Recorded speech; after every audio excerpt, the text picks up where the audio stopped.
तो YouTube family, तो अभी आप लोग जान रहे हैं कि आरआरबी एनटीपीसी की एग्ज़ाम अभी अप्रैल में हम लोग का एग्ज़ाम स्टार्ट हो जाएगा, तो उस हिसाब से हम लोग को तैयारी भी करना है। तो आप लोगों को मैं पहले से बोल रही थी कि हम लोग पूरे अच्छे से 90 डेज का टारगेट सीरीज लाने वाले हैं, तो मैं लेके आ चुकी हूँ।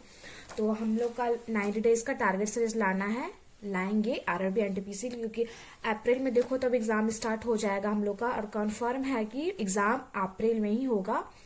और कुछ एग्जाम जून से स्टार्ट होंगे, कुछ अप्रैल से स्टार्ट हो जाएंगे। तो उसके लिए मैं यहाँ पे पूरे अच्छे से टारगेट सीरीज लेके आई हूँ। आप लोग देख सकते हैं, मैं पूरे अच्छे से नोट डाउन भी करके लाई हूँ। पैटर्न भी नहीं पता होते हैं, तो उसके लिए सबसे पहले मैं यहाँ पे एग्जाम पैटर्न लाई हूँ। तो हम लोग का 2 बार एग्जाम होगा, आप लोग को पता है। पहले एग्जाम होगा हम लोग का CBT 1 और उसके बाद एग्जाम होगा हम लोग का CBT 2। तो फर्स्ट CBT 1 में हो जाएगा हम लोग का मैथ के 30 क्वेश्चन रहेंगे, जो कि 30 मार्क्स के होंगे। 30 क्वेश्चन होंगे जो कि 30 मार्क्स के होंगे। और रीजनिंग का भी हम लोग का 30 क्वेश्चन हो जाएंगे और 30 मार्क्स का। फिर जनरल अवेयरनेस के 40 क्वेश्चन रहेंगे और 40 मार्क्स का, यानी कि पूरे 100 मार्क्स का हम लोग का CBT 1 पेपर होने वाला है। और इसकी टाइमिंग की बात करें तो हम लोग को पूरे 90 मिनट मिलेंगे। और निगेटिव मार्क की बात करें तो 1/3 रहेंगे। और ये जो हम लोग का CBT 1 पेपर है ना, ये सिर्फ क्वालिफाई पेपर होगा, तो इसे हम लोग को क्वालिफाई करना है, ठीक है। और इसका सेफ स्कोर मान के चलो तो 80+ होगा। और हम लोग जैसे कि मॉक स्टार्ट करने वाले हैं जनवरी से, आप लोग को पता है। आप लोग भी मॉक स्टार्ट करेंगे, मैं भी अपना मॉक स्टार्ट करूंगी। और मॉक स्कोर हम लोग का कम से पूरा 90+ होना चाहिए हम लोग का, तभी हम लोग का वहां पे सेफ स्कोर 80 में हम लोग अपना जगह बना पाएंगे, ठीक है। तो इसी तरह से हम लोग अपनी प्रिपरेशन को पूरे अच्छी तरीका से करना है, तैयारी को। और उसी तरह फिर क्योंकि आप लोग बहुत कोई बोलते हैं कि जनरल अवेयरनेस नहीं हो पाएगा, जीके नहीं कर पाएंगे, तो हम लोग क्या क्विट कर सकते हैं? बिल्कुल भी हम लोग क्विट नहीं कर सकते, क्योंकि देख सकते हैं आप लोग CBT 1 और CBT 2 दोनों जगह में ना जनरल अवेयरनेस का सबसे ज्यादा यहाँ पे इसका वेटेज है। यहाँ पे 100 क्वेश्चन आ रहे हैं, यहाँ पे 40 क्वेश्चन आएंगे, तो यहाँ पे 50 क्वेश्चन आ रहे हैं। ये दोनों मैथ और रीजनिंग दोनों सब्जेक्ट से ज्यादा ना जनरल अवेयरनेस पे हमें फोकस करना है। और मोस्टली स्टूडेंट का रीजनिंग बोलो तो अच्छा रहता है, और मैथ बाकी GS और जीके में दिक्कत होती है। तो अब बात करते हैं CBT 2 का पेपर। CBT 2 का पेपर की बात करें तो इसमें मैथ के 35 क्वेश्चन आएंगे 35 मार्क्स के, रीजनिंग के होंगे 35 क्वेश्चन 35 मार्क्स के, और जनरल अवेयरनेस की बात करें तो 50 क्वेश्चन होंगे और 50 मार्क्स के होंगे ये वाला। तो टोटल हो जाएगा हम लोग का 120 क्वेश्चन 120 मार्क्स। और टाइमिंग की बात कर ले इसमें तो हम लोग का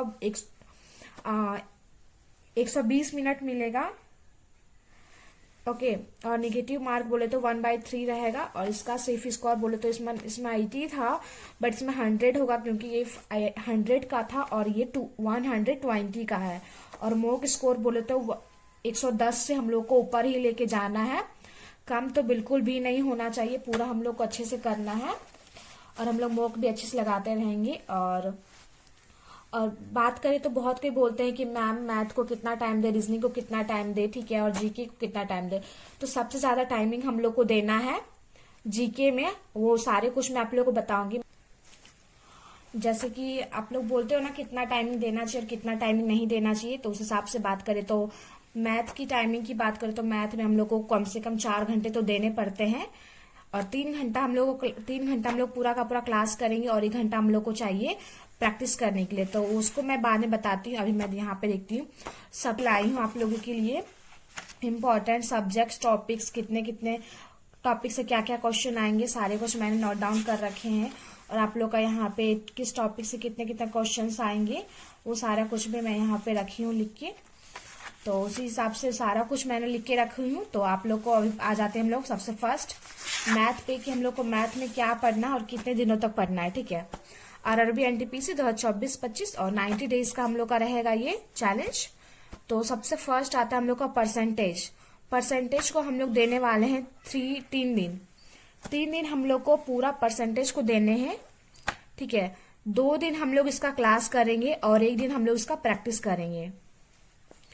3 दिन पूरे अच्छे से देने हैं। उसमें से डेली का हम लोग का रहेगा 4 घंटे, उसमें से 3 घंटा बोलो तो हम लोग का 3 घंटा हो जाएगा हम लोग का क्लास, और 1 घंटा हो जाएगा हम लोग का प्रैक्टिस, ठीक है। हम लोग का प्रैक्टिस हो जाएगा 1 घंटा। उस हिसाब से हम लोग को सारे चैप्टर को देखने होंगे एक एक करके। तो परसेंटेज को हम लोग 3 दिन देने वाले हैं, फिर प्रॉफिट और लॉस को 3 दिन, डिस्काउंट के कितने क्वेश्चंस आएंगे वो दिखा जाएगा बाद में। डिस्काउंट में 2 दिन, और रेशियो और प्रोपोर्शन में 3 दिन, और पार्टनरशिप में हम लोग को देने हैं 3 डेज। वर्क एंड टाइम की बात करें तो इसमें भी हम लोग को ऐसा कंप्लीट करना है, क्योंकि हम लोग के पास अभी ज्यादा टाइम नहीं है गाइस। दिसंबर तो है ही नहीं, मतलब वो अभी जनवरी स्टार्ट होने वाला है, 1 से 2 दिन में जनवरी स्टार्ट हो जाएंगे। और ये जो हम लोग का न्यू टारगेट सीरीज होगा, ये हम लोग जनवरी से स्टार्ट करने वाले हैं। कैसे पढ़ना है, कैसे आप लोग पढ़ेंगे, कैसे मैं पढ़ूंगी, मैं आप लोग के साथ सारे कुछ शेयर करूंगी। आप लोग को जो भी डाउट हो आप लोग कमेंट कर सकते हैं, पूछ सकते हैं। जनवरी से हम लोग का ये पूरा अच्छे से स्टार्ट कर दूंगी मैं। और उस हिसाब से सारा किस चीज को कितने दिन देना। मैथ में बता दो तो अर्थमेटिक पे सबसे ज्यादा क्वेश्चंस आने वाले हैं। एडवांस मैथ आप लोग उतना ध्यान नहीं भी दोगे तो चलेगा, पर अर्थमेटिक सबको आप लोग को नजर में रख के, अर्थमेटिक को ही नजर में रख के आप लोग को सारे मैथ के क्वेश्चंस करने हैं। अर्थमेटिक से हमारे एग्जाम में ज्यादा क्वेश्चन पूछे जाएंगे, तो हम लोग को सबसे ज्यादा ध्यान देना अपने अर्थमेटिक पे। और एडवांस मैथ पे भी हम लोग ध्यान देंगे, उसका ही मैं बताऊंगी कैसे कैसे क्या इग्नोर करना, हमें क्या पढ़ना है, सारा कुछ मैं क्लियर करने वाली हूँ। फिर ज्योमेट्री की बात करें तो वो ज्योमेट्री भी एक लंबा चैप्टर ही होता है, तो उसमें 5 डेज दे देंगे। और फिर हो जाएगा, उसके बाद हम लोग का यहाँ पे चैप्टर खत्म हो जाते हैं। और तो मैंने आप लोग को सारा कुछ बताया कैसे कैसे हम लोग को टाइम देने हैं। उस हिसाब से यहाँ पे सारे टॉपिक्स तो रुको पेपर नहीं हो गया, इस हिसाब से तो जैसे कि सारा कुछ है यहाँ पे, मैं सारा कुछ तो लिख के लाई हूँ ऐसे आप लोग के लिए। बट एक वीडियो में सारा कुछ पॉसिबल नहीं है ना बताना, तो मैं एक वीडियो में तो नहीं बता पाऊंगी। और देख सकते हो यहाँ पे इम्पोर्टेंट टॉपिक्स मैं लाई हूँ, जैसे कि जीके की बात करें तो उसमें कैसे कैसे क्वेश्चंस, कहाँ से कितने कितने क्वेश्चन आएंगे, सारा कुछ गाइज ना मैं लिख के लाई थी आप लोगों के लिए। बट मैं एक्सप्लेन क्या बोले एक वीडियो में सारा कुछ नहीं हो पाएगा, तो मैथ का मैंने बता दिया। फिर मैं यहाँ पे बताती हूँ रीजनिंग का। यहाँ पे देख लेते हैं हम लोग रीजनिंग।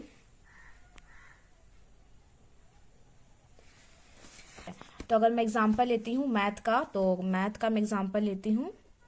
और राइटिंग बहुत घटिया हो रहा है, तो ध्यान नहीं देना उस पर। मैथ की बात करें तो मैथ में अगर मैं चैप्टर का बात करूँ तो परसेंटेज चैप्टर हम लोग लेते हैं, ठीक है। परसेंटेज चैप्टर हम लोग लेते हैं। अगर जैसे कि परसेंटेज, अभी हम लोग परसेंटेज को हम लोग को करना है, ठीक है। तो मैंने बताया था 3 डेज करना है परसेंटेज को, तो हम लोग को 2 डेज हम लोग को क्लास देखने हैं। हम लोग को जितने भी क्लास देखने पड़े, ठीक है, हम लोग को 5-10 जितने भी क्लास देखने पड़े, सारे कॉन्सेप्ट क्लियर करने परसेंटेज के 2 डेज में।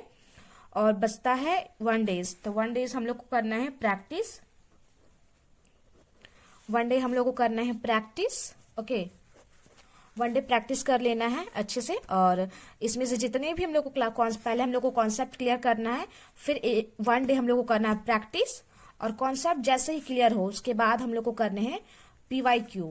सारे PYQ को भी लगाते जाना है एक साथ। पहले आप लोग करो कॉन्सेप्ट क्लियर, फिर एक दिन करो प्रैक्टिस, फिर उसके बाद जो भी टाइम मिलता है उसमें हम लोग करते जाएंगे PYQ, ठीक है।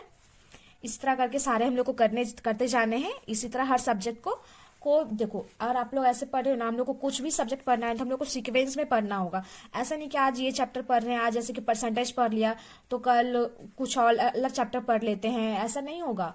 आप जिस सब्जेक्ट को पहले पढ़ रहे हो ना, जिस चैप्टर को आपने पहले पढ़ा है, जैसे कि परसेंटेज को पढ़ रहे हैं, तो पहले उसका सारा कॉन्सेप्ट क्लियर करो। कॉन्सेप्ट क्लियर करने के बाद आप लोग को करने हैं प्रैक्टिस। और प्रैक्टिस हो जाने के बाद आप लोग को सारे PYQs लगाते रहने हैं। जिस चैप्टर का आप लोग कॉन्सेप्ट क्लियर कर रहे हो जिस दिन, उसी दिन उसका PYQ करो, प्रैक्टिस करो। ऐसा नहीं कि अभी कॉन्सेप्ट क्लियर किया परसेंटेज का और क्वेश्चंस कर रहे हैं मेंसुरेशन का, तो ऐसे में ना आप लोग को समझ में आएगा ना इंटरेस्टिंग लगेगा। इसलिए सारे कुछ हम लोग को सीक्वेंस में लेके चलना है। और उसी के बाद मैथ का बात करते हैं, और इसी तरह आप लोग को रीजनिंग में भी करने हैं। और उसके बाद करते हैं हम लोग GA की बात, ठीक है, जनरल अवेयरनेस की बात करते हैं। तो इसका भी 3 डे जैसे कि हम लोग लेते हैं, ठीक। तो हम लोग को 4 घंटे हम लोग को देने हैं। मैथ में भी हम लोग को डेली का 4 घंटे देने हैं, जैसे कि 3 घंटा, 2 घंटा हम लोग को क्लासेस करने हैं, और बाकी का 2 घंटा हम लोग को 1 घंटा प्रैक्टिस कर लेने हैं उसी कॉन्सेप्ट का। और बच्चे का 1 घंटा तो हम लोग को उसमें करने हैं PYQs करने हैं उसमें, ठीक है। और जीए की बात करें तो उसमें सिर्फ हम लोग 4 घंटे देने हैं और 2 घंटे हम लोग पूरे अच्छे से थ्योरी करने वाले हैं और उसके बचा हुआ 2 घंटा जो रहेगा उसमें हम लोग को पीवाईक्यू करने हैं। पहले थ्योरी कंप्लीट करना है, जिसका थ्योरी कंप्लीट करे उसी का फिर पीवाईक्यू करने हैं अच्छे तरीका से, और बाकी का इसी तरह हम लोग को सब्जेक्ट करने हैं। और बाकी का करंट जीके की बात करें तो उसमें से आप लोग हिस्ट्री को ध्यान दे सकते हो क्योंकि अच्छा वेटेज रहता है। हिस्ट्री के बाद हो गया हम लोग का पॉलिटी के बाद हो गया हम लोग का स्टैटिक जीके का भी अच्छा खासा वेटेज देखने को मिलता है हम लोग को। स्टैटिक जीके हो गया, इन तीनों को हो गया, जैसे इस तरह करके हो गया। फिर आप लोग का इसमें से ले लेते हैं हम लोग जियोग्राफी हो गया, तो इसमें से हम लोग को सारा कुछ मिला के हम लोग को देने 4 घंटे हम लोग को देने हैं जीए को।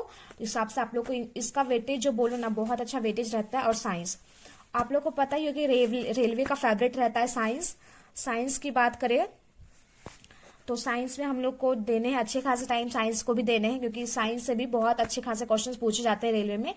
तो इन साइंस को भी आप इसी में ऐड कर लो। इन सारे सब्जेक्ट को मिला के आप लोग को डेली के 4 आवर्स देने हैं। इसी तरह के मैथ को 4 आवर्स, जीए को 4 आवर्स और रीजनिंग को बोले तो 1.5 से 2 घंटा काफी रहेगा रीजनिंग के लिए क्योंकि मोस्टली स्टूडेंट का हम लोग का देखते हैं कि रीजनिंग काफी स्टूडेंट का बहुत ही अच्छा रहता है। तो रीजनिंग आप 1.5 से 2 घंटा दे सकते हो। और जैसे कि मैथ का बात करें हम तो मैथ में हम लोग को सबसे ज्यादा ध्यान देना अर्थमेटिक पे। और पहले हम लोग कंप्लीट करेंगे पूरा अर्थमेटिक और उसके बाद करेंगे एडवांस मैथ। और मैथ में बहुत को सिलेबस भी पता नहीं होता है तो उस हिसाब से मैंने मैथ का सिलेबस भी अच्छे से बता दिया है। सिलेबस भी अच्छे से मैंने कंप्लीट कराया है और कितने दिन आप लोग को करने हैं डेज बाय डेज मैंने बताया है कि आप लोग को कितने दिन तक क्या करना है। उस हिसाब से देखो जैसे कि मैथ हम लोग को करने हैं 3 से 4 घंटे रोज करने हैं। पहले हम लोग को क्लास करने हैं, जितने भी क्लास करने हो, फिर रिवीजन करना है। रीजनिंग की बात करें तो 2 से 2.5 घंटा आप दो क्लास, उसके बाद प्रैक्टिस। जीके की बात करें तो 3 से 4 घंटा दो, पहले थ्योरी करो फिर पीवाईक्यू करो और पीवाईक्यू हमें करते रहना है। तो इस तरह करके मैंने सारा कुछ लिख के लाया था आप लोगों के लिए, बट मैं आज तो सारा कुछ नहीं बता पाई आप लोगों के लिए। तो नेक्स्ट वीडियो में इसका हम डेली का हम लोग उसके बाद से हम लोग का डेली का टारगेट सिर्फ चलने वाला है। जैसे कि हम लोग कैसे 90 डेज का देखो हम लोग का प्लान रहेगा ना, 90 डेज का प्लान रहेगा तो इसके हिसाब से हम लोग पूरा करते जाएंगे। सबसे पहले हम लोग करेंगे क्लास करेंगे, फिर रिवीजन करेंगे, फिर प्रैक्टिस करेंगे। क्लास के साथ साथ हम लोग को प्रैक्टिस करते जाना है, रिवीजन भी करते जाना है। रिवीजन हो गया फिर प्रैक्टिस हम लोग का हो गया। इस तरह करके हम लोग को सारे कुछ करते जाने हैं पूरा क्लासेस के साथ। तो